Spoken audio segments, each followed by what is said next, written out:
Hello friends, welcome to this Django tutorial on Developers Planet. Today we will discuss about database setup with Django using MySQL database. So let's start this video. I have made few important points and will share this talk link with you, and I'm using this official website of Django for reference.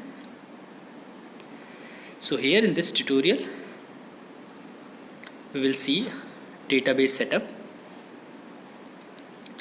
and we have so many things like engines, different types of engines, and how we do binding. So we'll come to that later. Let's first open our settings file and I will show you which default database we get with Django. So as we will come downside, here it is. So django.db.backends.sqlite 3. So we get SQLite 3 as default database with Django. So we can use any database. We can use MySQL, we can use PostgreSQL. So we get the default database as SQLite as configured, and SQLite is included in Python, so you won't need to install anything else to support your database. So we can, Django supports many different databases like PostgreSQL, MariaDB, MySQL, Oracle, and SQLite. So if you wish to use another database, install the appropriate data bindings. So what are the data bindings? Let me show you this reference link. So data binding is needed to support that particular database. Like for PostgreSQL we need SysOp2, for MySQL we need MySQL client, and in the same way for other things we get other data bindings. So we need to install these data binding using pip command, and here I have written data binding for PostgreSQL and MySQL. So in this tutorial we will use MySQL. So for MySQL we need to install XAMPP, and we need to run MySQL from that. So let's open XAMPP control panel, and here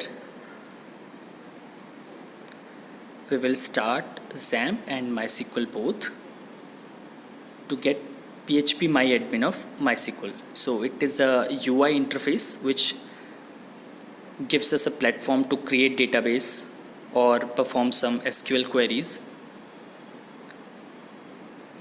So we have XAMPP installed in our system. Now let's install MySQL client, the data binding which we need for MySQL. So let's go to our cmd prompt, stop this server, and we will hit command pip install MySQL client. Let me paste it here, MySQL client. So yeah, it get installed. Now let's go to our project setting file where we need to make changes. So yes, here. So here we will make changes for MySQL. So we will replace SQLite 3 with MySQL, and name we are giving MySiteDB. So we need to create a database with name MySiteDB, and the user is root. It should be small caps, yeah, root. Password is by default empty in MySQL. Let's take host, it's localhost, and port is 3306. In option we are giving init command set SQL mode strict trans table. So I will explain this init command in future videos. Let's save this setting file. So let's create this MySiteDB in our database. Let's open phpMyAdmin, and here it's very easy to create a database. Just click on new, enter the name of database here, and let's keep it default, and here it is, our database is created. So it was very simple. So we have created the database. Now let's come to the doc file. So let's learn about the migration in Django. So the command for migration is python manage.py migrate.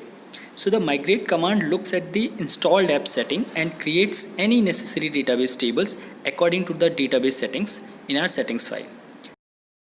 So the migrate command will only run migrations for apps in installed apps. So let me take you to the settings file and we will see how many installed apps we have.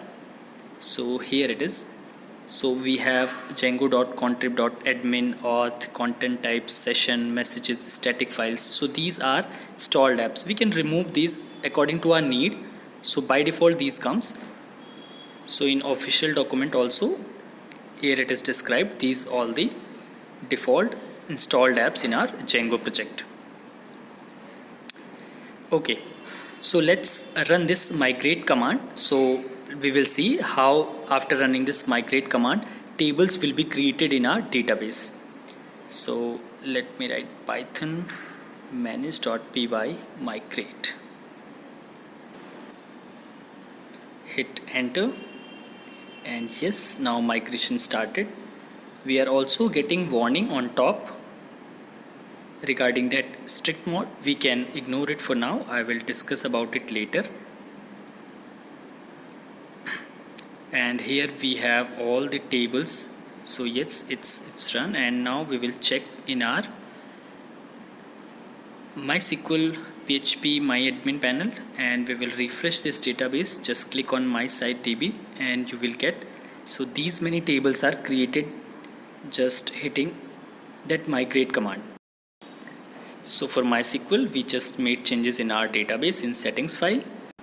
So in this way we have connected our Django application with MySQL. In next videos I will discuss about the models and more about the database and models.